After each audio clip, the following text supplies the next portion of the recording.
பிராகிருத பக்தன், மத்தியம பக்தன், உத்தம பக்தன். பிராகிருத பக்தி எப்படின்னா முதல்ல பகவான கோவில்ல மாத்திரம் பாக்கிறது.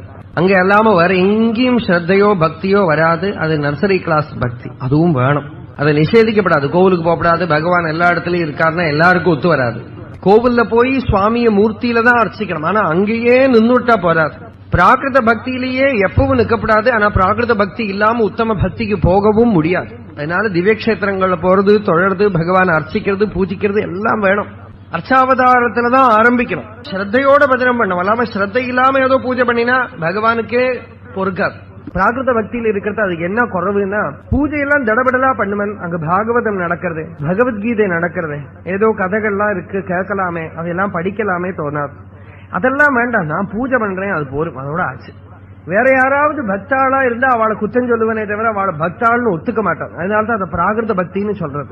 மற்றவாக்கிட்ட பொறாமை இருக்கும். அது பிராகிருதமான பக்தி.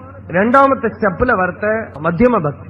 மத்தியம பக்தி என்னதுன்னா, பகவான் கிட்ட பக்தி, பகவத் பக்தாள் கிட்ட ஒரு மைத்ரி பாவம், சத்சங்கத்துல ருச்சி.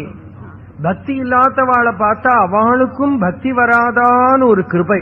பக்தனை துவேஷிச்சு நிந்திக்கிறவாளை பார்த்தா அவகிட்ட சண்டை போட போறதுல உபேக்ஷா, அவ அப்படிதான் இருப்பா, இருக்கட்டும் அப்படின்னு உபேக்ஷா பாவம். இது மத்தியம பக்தி. மத்தியம பக்தியில பேதம் தெரியும். பகவான் வேற பக்தன் வேற பேதம் தெரிஞ்சா கூட துவேஷம் இருக்காது. மத்தியம பக்திய உத்தம பக்தி ஆக்கிறதுக்கு பகவானே வேண்ட ஏற்பாடு பண்ணுவார். பக்தாளோடெல்லாம் கதை பார்த்தோம்னா அவளுக்கு நேர விபரீதமான ஆளுகளும் கூட இருந்திருக்கா. அந்த விபரீதமா ஒருத்தன் இருந்தா தான் நம்ம பக்தி அபிவிருத்திப்படும். எப்பவுமே எல்லாம் அனுகூலமா இருந்தா பக்தி மேல போகாது. அதனால்தான் துவேஷிக்கிறவாளும் இருக்கணும். தியாகராஜ சுவாமிகள் நிறைய கீர்த்தனங்கள்ல ராமர்கிட்ட அழறார். என்னோட அண்ணா என்ன இப்படி கஷ்டப்படுத்துறானே, நீ கண்ணை திறக்க மாட்டேயான்னு அழறார்.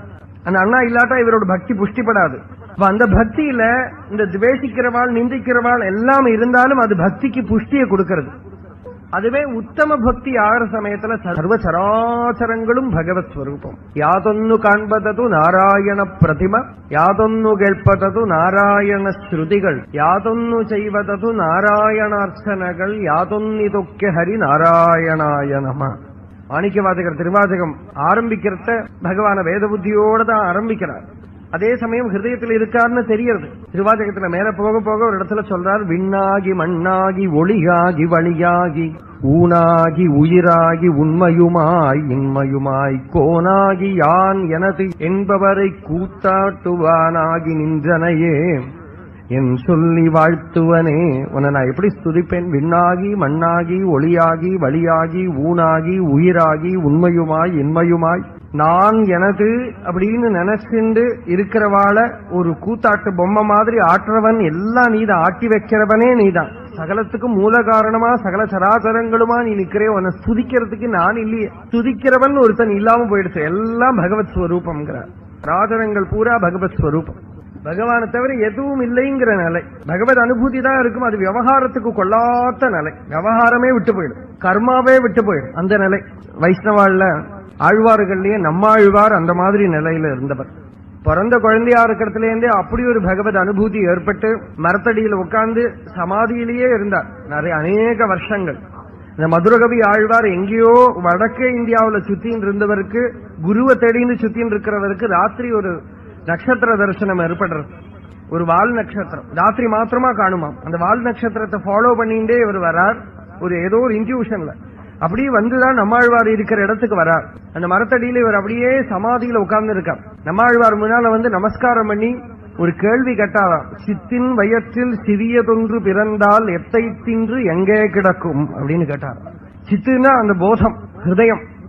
இந்த பிரம்மத்திலேருந்து சிறியது ஒன்று, சிறியதுன்னா ஜீவன். இந்த ஜீவபாவனை கிளம்பித்துனா அதுக்கு என்ன வேலை அப்படின்னு கேட்க நம்மாழ்வார் சொன்னார், அத்தை தின்று அங்கே கிடக்கும் அப்படின்னாரு.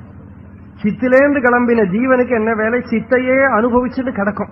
அந்த சைதன்யத்திலேருந்து பிரத்யேகமா வந்த ஜீவன் ஞானத்தை அடைஞ்சா அதை என்ன பண்ணும்? சைதன்யத்தையே அனுபவிச்சுன்னு அங்கேயே கிடக்கும். அதுக்கு ஜெகத்து பூரா சைதன்ய ஸ்வரூபம் தானே தவிர ஜடமே இல்லை.